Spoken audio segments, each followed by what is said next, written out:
Quelconque? Bah dis donc, des quelconques comme lui, eh ben on les cherche en ville, hein. En tout cas, moi je lui trouve beaucoup de classe. J'espère, ma chérie, que tu n'es pas dupe de ton âge. Et alors, quand on se fait opérer de la cataracte, c'est pour mieux admirer les merveilles de la nature, non? Et Sabine, que penses-tu de la situation? Oh là là. Ma main à couper que ce séduisant commissaire soupçonne l'une d'entre nous d'être la meurtrière. Tu crois vraiment? Oh, ça fait aucun pli, hein. Ah oui, mais moi je suis innocente, hein. Ouais, t'inquiète pas, il y a longtemps qu'on est fixés, hein. Mais dis donc, pourquoi tu dis ça? Mais non, je dis ça pour te taquiner. Dis donc, Sabine, que faisais-tu entre 12h et 14h30? Attends là, tu mènes ta propre enquête? Bon, tu sais très bien ce qu'on faisait. Toi, Pauline et moi avons déjeuné ensemble de bonne heure. Ensuite, j'ai eu un léger coup de fatigue et je suis allée m'allonger sur le lit de Pauline. Il était 13h10. Ouh, peut-être, hein, je n'ai pas l'œil rivé en permanence sur ma montre. Mais tu sais que la chambre de Pauline, elle se situe au rez-de-chaussée, avec une fenêtre très facile à escalader pour aller faire un petit tour. Hein. Ouh, je n'apprécie pas du tout ce genre d'insinuation. Ah, mais Berthaud mieux, lui, il va trouver ton alibi très très léger. Hein. Je dormais. Je dormais, mais ça suffit. Eh, t'es peut-être somnambule. Après tout, un aller-retour au centre-ville, ça ne doit pas prendre plus d'un quart d'heure.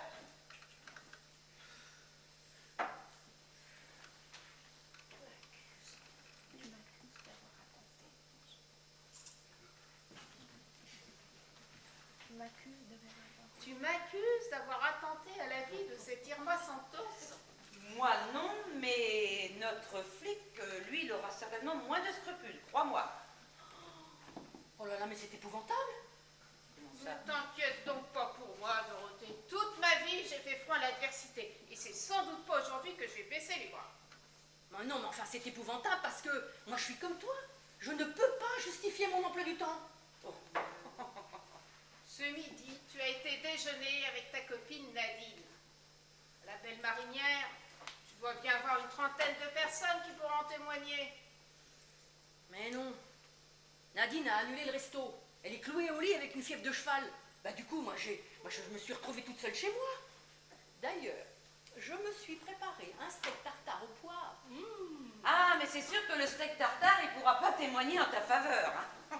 Vous savez d'ailleurs que je le cuisine divinement.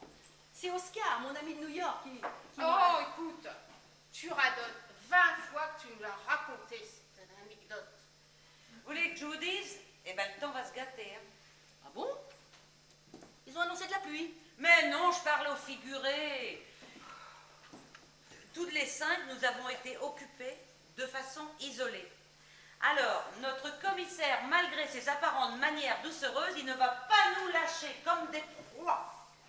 On dirait que ça t'amuse de nous faire peur. Oh, je suis souvent la plus lucide de nous 5. Avec ce personnage faussement débonnaire et inquisiteur, on a de quoi s'inquiéter, croyez-moi. En tout cas, inquisiteur ou pas, moi, il ne me fait pas peur. Hein. Eh, vous avez vu sa bouche? Oh, il doit embrasser comme un dieu, cet homme-là. Oscar chéri! Eh, ça sonne bien à l'oreille, hein? T'arrêtes de l'appeler Oscar. Mais t'es d'un ridicule. Bon, eh ben, moi je vais aller chercher le jeu de cartes. On va quand même pas renoncer à nos bonnes vieilles habitudes pour une salope de moins sur terre, non?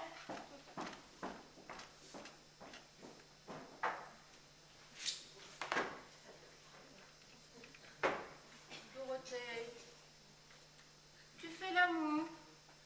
Tu m'en veux. Attends. C'est parce que je te dis que tu radotes. Écoute, c'est vrai, depuis quelque temps, tu racontes n'importe quoi, ta fabule, tu te répètes, et de plus en plus. Mais enfin, on t'aime aussi de plus en plus. Ouais, c'est ça. Enfonce davantage le clou. Ah, puis j'ai soif, moi, ça manque d'eau minérale ici. De l'eau minérale? Ah oui. Bah écoute, j'y vais, c'est bien pour me faire pardonner. Hein. De l'eau minérale.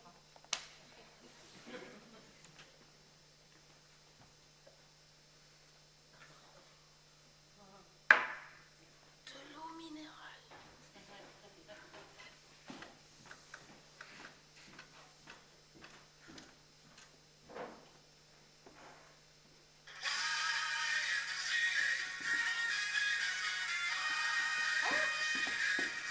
parle d'Oscar. Il a dû l'oublier. Je réponds ou je réponds pas? Allez, faut savoir rendre service. Allô? Ah non, ça n'est pas lui. Ah non, non, là je ne peux pas le déranger. Et il est en train de s'occuper de ma sœur dans la chambre d'à côté. Oui, je ferai la commission. Mais je vous en prie. À voir. Charmant. Tout à fait charmant. Alors, on t'a laissé toute seule. Bah oui, paraît que ma conversation le fait fuir. Oh là là, c'est vrai que je deviens timbrée. On dirait que tu le découvres. Mais non, t'inquiète pas. Oh, t'es vraiment extraordinaire. Oh, t'as fait un bien fou, hein. Oui, moi par contre, avec ma langue acérée, je me suis constitué un sacré paquet d'ennemis, hein. Ah oui, mais toi, c'est vrai que la vie ne t'a pas épargné, hein. Ah, c'est vrai que j'ai eu mon lot de soucis, de malheurs, hein. Passionnée par les arts et privilégiant la peinture, je tomberais d'amoureuse d'un peintre, un artiste maudit qui n'a pas vendu une seule toile de toute sa vie avec moi. Alors moi, pendant 25 ans, j'ai trimé pour deux. Jusqu'à un jour de printemps où monsieur rencontre une jeune blonde siliconée de 22 balais, il lui croque le portrait et le reste aussi d'ailleurs, et il s'en va avec les deux sous le bras. Ah. Un malfaisant. Eh oui, n'empêche que c'est à partir de ce moment-là que monsieur commence à vivre de sa peinture et à avoir du succès. Écœurant, hein. Dis donc, t'en es rendu à combien, là, de ta collection de copies de tableaux? Ah, ma collection de copies de tableaux? Oh, j'en suis à pas loin de 300. Mais tu sais que j'en suis très fière, hein. 300. Ah oui, mais bon. Ah oui, j'ai eu ma part de déconfiture. Tu te rappelles, j'ai vécu aussi 4 dépôts de bilan de société. Ah. Quand la poisse vous tient, hein. Enfin bon, bref, c'est comme ça. Dis donc, ton Oscar, là, il cuisine qui en ce moment? Oh, Pauline. Oh là là, j'espère qu'il la bouscule pas trop. Ah, parce qu'alors, avec moi, il peut, hein. J'attends que ça avec lui, hein. Oh. Dis donc, tu as des soupçons, toi? Des soupçons? Bah, ton Oscar, là, il dit que c'est l'une de nous 5 qui est coupable. Alors qui? Ah, mais je peux te répondre. Sans blague, Bah, tu oui. sais qui? Bah, comme c'est pas moi, forcément, c'est l'une de vous 4, hein. Mais alors, laquelle? Ah ben bravo, question psychologie, t'es redoutable, hein. Ouais. Enfin, moi, ce que je voudrais surtout connaître, c'est le motif. Ouf, saine et sauve. Oh, il faut bien l'avouer, il est extrêmement sympathique, ce commissaire. Ah là là, vous avez vu ces yeux bleus caraïbes? Oh, il y a vraiment de quoi devenir dingue, hein. Courtois, délicat, mais alors dis donc, il est redoutable, hein. Il enregistre le moindre mot que tu dis, n'hésite pas à revenir sur une phrase que tu as prononcée 10 minutes avant si elle l'interpelle à nouveau. Oui, mais enfin, toi, tu as pu te disculper, puisque de toute façon, t'as jacassé toute l'après-midi avec Jeanne. Pas du tout. Jeanne a voulu travailler dans le jardin, elle est rentrée très tard. Après, moi, je me suis occupée de la vaisselle, et puis j'ai bouquiné le dernier Van Kovlart. Oh, je l'ai lu, hein. Extra. Entre nous, c'est la cousine de province qui est à l'origine de tout le carnage. Ben sympa, merci pour le suspense.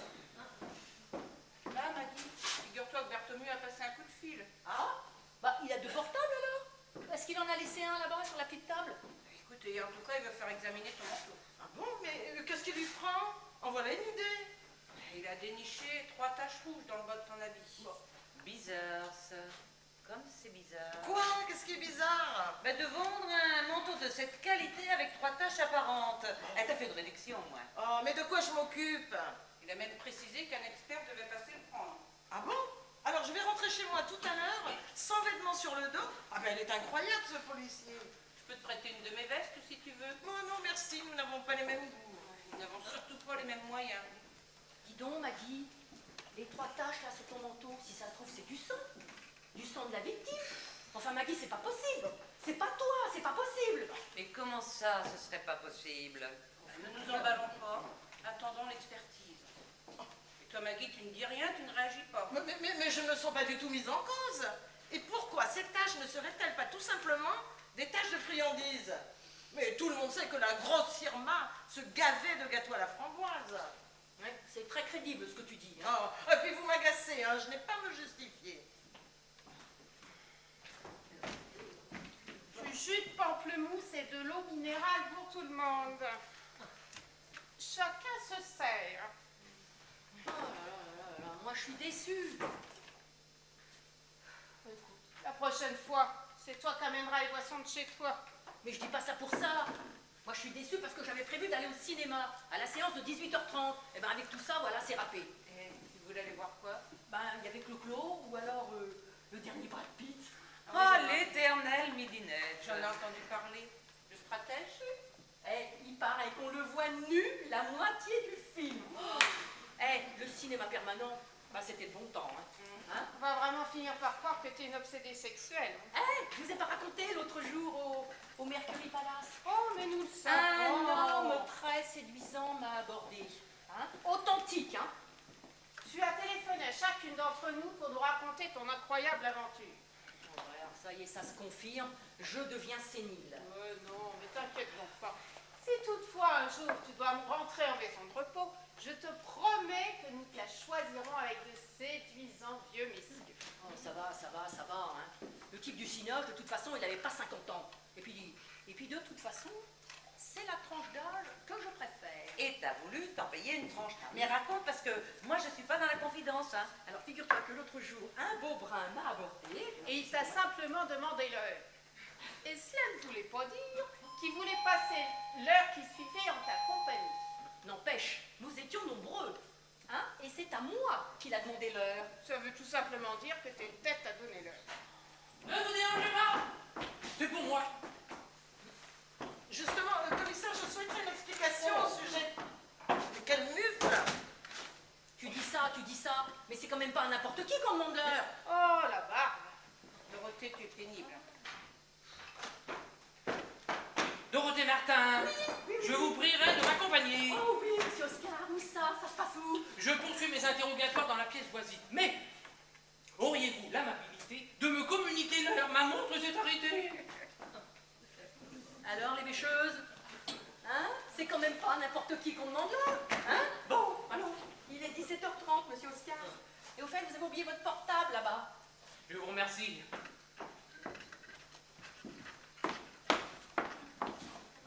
Vous savez que ce petit appareil a deux fonctions. Les appels téléphoniques, naturellement. Mais il enregistre également toutes les conversations dans une pièce, et cela sur une durée de 2 heures environ.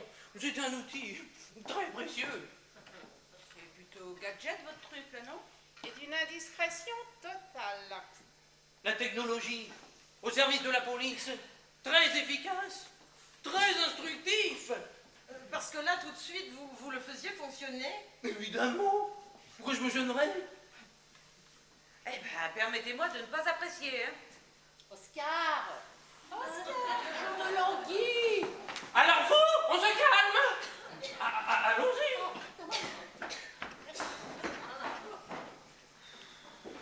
Les frangines, vous pouvez préparer les tricots, parce qu'à mon avis, je pense qu'il va y en avoir pour un moment. Tu le trouves vraiment courtois, élégant, toi, ce commissaire, Pauline?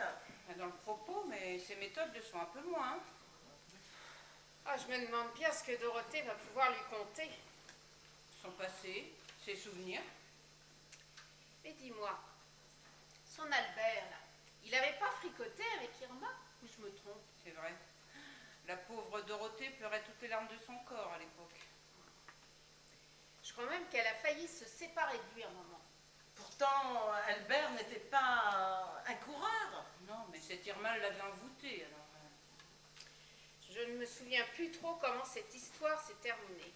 Eh bien, en fait, Albert a rompu quand Dorothée l'a menacé de prendre un avocat. C'est faux. Quoi? Albert n'a jamais rompu. Qu'est-ce que t'en sais?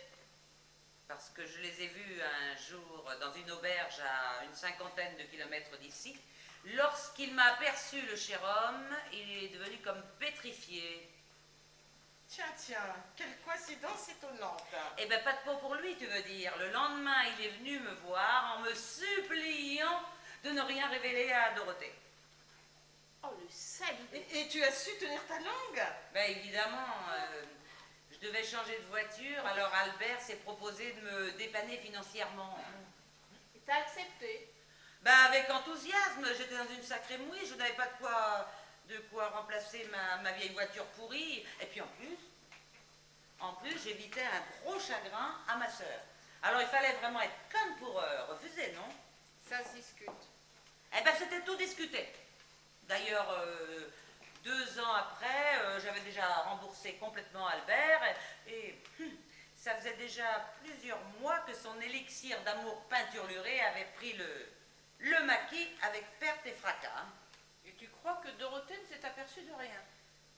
Je ne sais pas, mais en tout cas, à partir du moment où Albert lui a juré avoir cessé toute relation avec elle, Dorothée n'a plus versé une seule larme. Par contre, ses relations avec lui ont été radicalement différentes, hein, c'est sûr, jusqu'à sa mort lorsqu'il s'est noyé près de la maison du lac. Elle, si douce, hein. Elle se montrait parfois presque agressive avec lui. Ouais. Sous ses airs de fleurs bleues, Dorothée cache parfois un orgueil démesuré. Hein. Vous l'aviez jamais remarqué?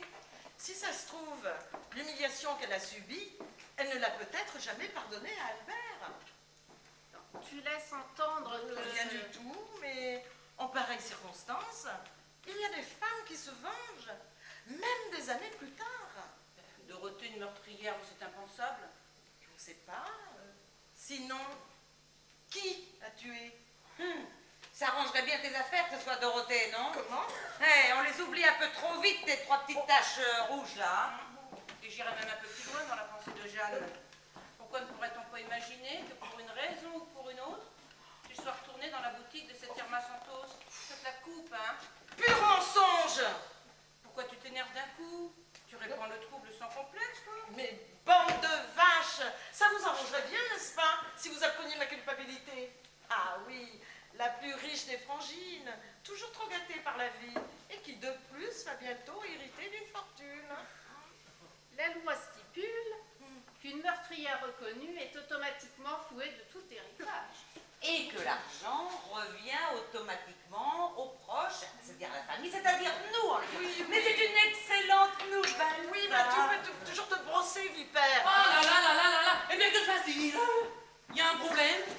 Non, mais vous croyez que c'est facile, vous, de travailler dans un tel raffut? Je vous demanderai de baisser la voix. Mais il y en a marre, vous, vos crimes, vos questions. Vous ne pourriez pas aller enquêter ailleurs, vous semez le trouble dans nos têtes. Mais c'est pas bête, ça. Je retiens l'idée pour mon prochain meurtre. Oh. Justement, commissaire, je souhaiterais absolument un entretien privé. C'est très important. Bon, eh bien, dans ce cas, restons dans cette pièce. Alors, quant à vous, je vous demanderai à tous de rejoindre votre sœur Dorothée. Je viendrai vous chercher. Et merci, merci de ne pas hausser le ton. Quoi, qu'est-ce que vous dites, commissaire? Excusez-nous, mais vu notre grand âge, nous avons quelques problèmes avec Louis. Oui, Louis. Oh, c'était le prénom de mon 3e mari. Oh, un être esquiftif. Je lève mon verre en sa mémoire. Oui, bah, lève un peu moins ton verre, ce sera préférable. Enfin, mais je fais honneur à notre cuvée maison. Oui, bah, justement. Mais alors, mais on est sans carafe, hein? Mais qu'est-ce qui se passe ici? Quelle pagaille, non! Vraiment? Vous avez été marié à 3 reprises? Oh oui, j'ai eu même plus de 15 prétendants, dont un prince oriental qui voulait me couvrir d'or. Ah, vous ne me connaissez pas, commissaire, mais j'ai une vie très brillante.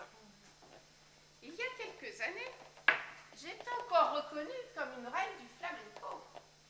Olé! Oh, on m'a applaudi sur toutes les grandes scènes internationales. Paris, London, New York, Budapest, Joinville-le-Pont, Pompon. C'est vrai, dis donc, tu étais éblouissante. Eh, tu te souviens de cet air-là?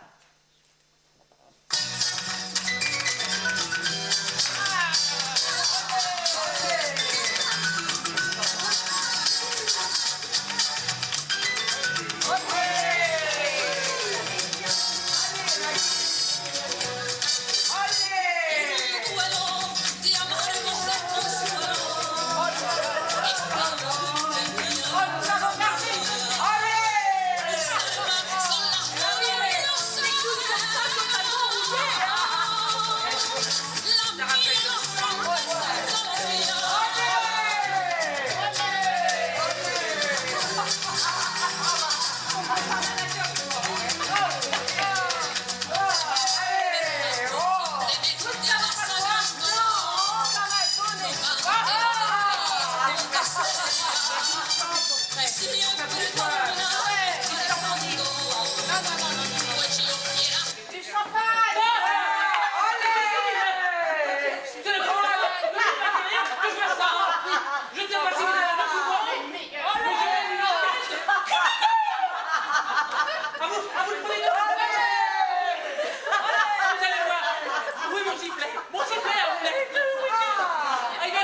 je veux dire, un rouleau de scotch. Mais nous sommes de trop, on nous exile, on nous cloître. Mais très provisoirement. Allez, on se dépêche. Oh là là, quelle autorité virile! J'adore! Allez!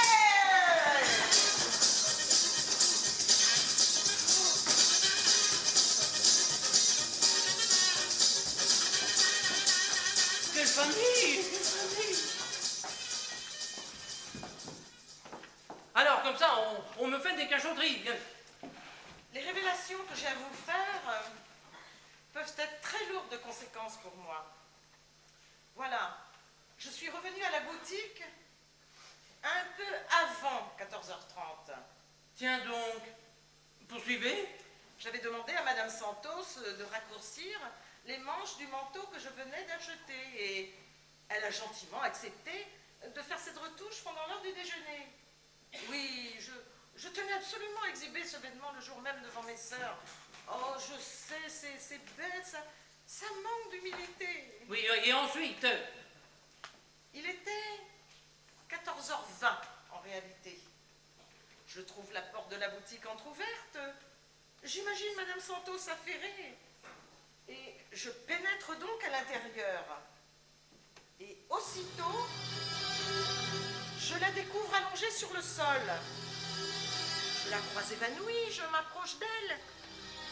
Et là, je comprends tout de suite la situation. Du sang avait giclé partout. Oh, je ne vous dis pas, commissaire, comme les battements de mon cœur se sont accélérés. Mon vêtement était posé sur une chaise. J'avoue, j'ai paniqué. J'ai saisi mon manteau et je me suis précipitée dehors en claquant la porte. Voilà, commissaire, je me suis confiée à vous, peut-être à tort. Et vous avez eu raison de vous confier. Notre médecin légiste m'a confirmé que les taches de sang appartiennent au Rhésus de Madame Santos. De plus, nous avions relevé vos empreintes sur la poignée de la porte du magasin. Ah oui, bien sûr, j'aurais dû m'en douter. Vous comptez m'arrêter? Mais pourquoi? Vous savez, l'intérieur d'un commissariat de police a très peu d'attraits touristiques. Ah, je vous remercie, commissaire. Vous m'avez tout dit cette fois-ci? Non. Oh, vos déclarations arrivent vraiment au compte-gouttes, hein? Eh bien, je suis gérante d'une agence immobilière. Et vous faites de bonnes affaires? Excellente. Non, en fait, dramatique. Je suis sur le point de mettre la clé sous la porte et je compte cesser bientôt mes activités professionnelles, mais... Motus, mes sœurs sont dans l'ignorance totale. Mais où voulez-vous en venir exactement? C'est moi qui ai rédigé le bail de la boutique de Madame Santos, au-dessus de laquelle se trouve annexé au premier étage un petit appartement. Je ne pouvais pas lui refuser ça, vous comprenez bien. Et d'ailleurs, depuis, elle ne se montrait pas désagréable, m'accordant régulièrement des rabais sur chacun de mes achats, comme le manteau. Et c'est tout? Vous en avez terminé? Non, oui. Bon, eh bien, vos sœurs doivent s'impatienter, vous. Vous pouvez les prier de revenir.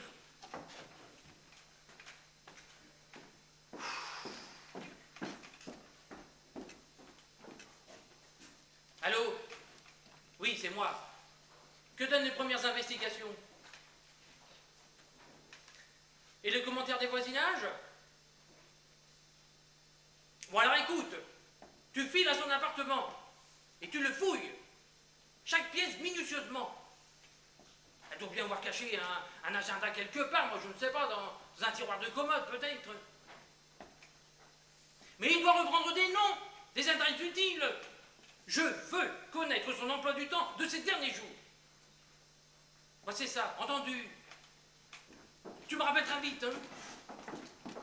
Alors, commissaire, comment allez-vous depuis tout à l'heure? Ah, c'est elle, hein? Je l'aurais parié. Hein. Pardon? Tu as tout avoué. Mais qu'est-ce qui s'est passé dans ta petite tête pour commettre un tel crime, un instant de folie? Mais t'étais pas d'accord sur le rabais qu'elle t'a fait sous ton manteau? Ah, mais vous débloquez tout ou quoi? Et je voudrais pas t'accabler, mais t'as été lamentable. Tu as souillé l'honneur de notre famille. Dorénavant, nous serons montrés du doigt chacun de Je n'ai pas tué Irma Santos. Insiste-toi, tu vas t'en prendre une. Ce serait regrettable. Mais t'as un peu de sang-froid. Un peu de sang-froid, on sent la desservie, hein. Votre sœur Maggie est à votre image pour le moment. Innocente. Ah, Mes soupçons sont à parts égales entre chacune d'entre vous. Ah bah c'est bien. En parlant de part, on n'a toujours pas goûté à ta tarte aux pommes. Commissaire, votre sœur a un caractère fougueux, mais alors des doigts de fée pour la pâtisserie. Ouais, alors ça c'est bien vrai, moi je me régale à la porte. Eh ben, je vais la chercher. Mais je dois avoir un sixième sens parce que je l'ai coupé en 6. Commissaire, quand nous voyons vos petites figurines, Non mais attendez, mais dans quelle maison je suis tombé? enfin, on vous abreuve, on vous nourrit, plaignez-vous. Désolée, mais je dis nous fonctionnons uniquement avec des assiettes en carton. Il y en a marre de la vaisselle. Oh là là là là, elle est magnifique. Oh là là, moi je résiste pas. Dorothée est la plus gourmande d'entre nous.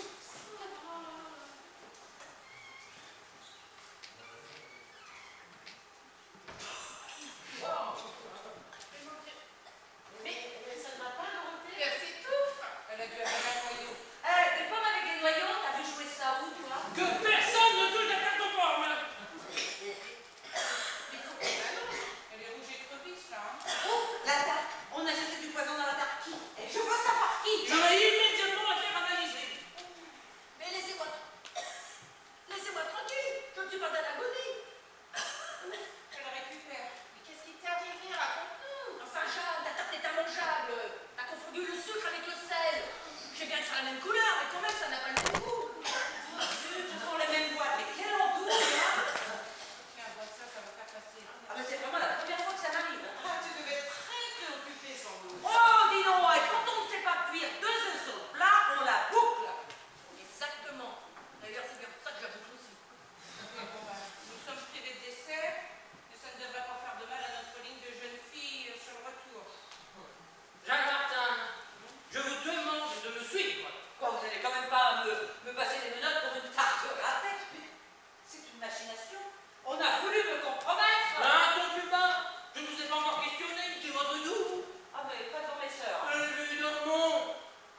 Et je terminerai ensuite mes interrogatoires avec Sabine Martin. Nous passons dans la pièce d'à côté. J'aime le changement.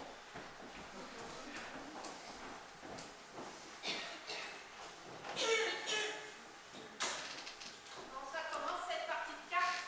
Parce que t'as envie de jouer, toi? Oh, écoute, il faut bien qu'on s'en occupe, hein. Oh, avec Jeanne, il en a le cas au minimum pour 2 heures, le pauvre. Tu exagères quand même. Oh non, non, elle a raison. Une trop belle occasion pour Jeanne de délier à l'infini son paquet d'amertume. Oh, ça m'étonnerait. Le commissaire va l'aiguiller vers l'essentiel. Madame, que faisiez-vous en ce tout début d'après-midi? Jeanne avait dû travailler dans le jardin. Un jardin cerné entre 4 murs, à l'abri de tous les regards. Pas de peine, hein. Enfin, je fais une constatation douloureuse. Aucune d'entre nous n'a d'alibi qui tienne là. Nous allons venir. Pourquoi tu me regardes avec cette insistance? Tout ça. Et donc, tu te souviens, Sabine, quand nous étions adolescentes et que nous rendions à la fête forêt? Oui, pourquoi? Oh là là, les fous rires. Oh, le train fantôme, la chenille, le grand 8. Oh là là là là, quel fou rire. Moi, c'est dans une auto-tamponneuse qu'on m'a embrassé pour la première fois. D'ailleurs, il a pris une de ses tartes, le garçon. Dès qu'à l'époque, j'étais encore très farouche. Hein. Ouais, tu te souviens, Sabine? Tu étais très douée au camp des tirs, hein. Tu as toujours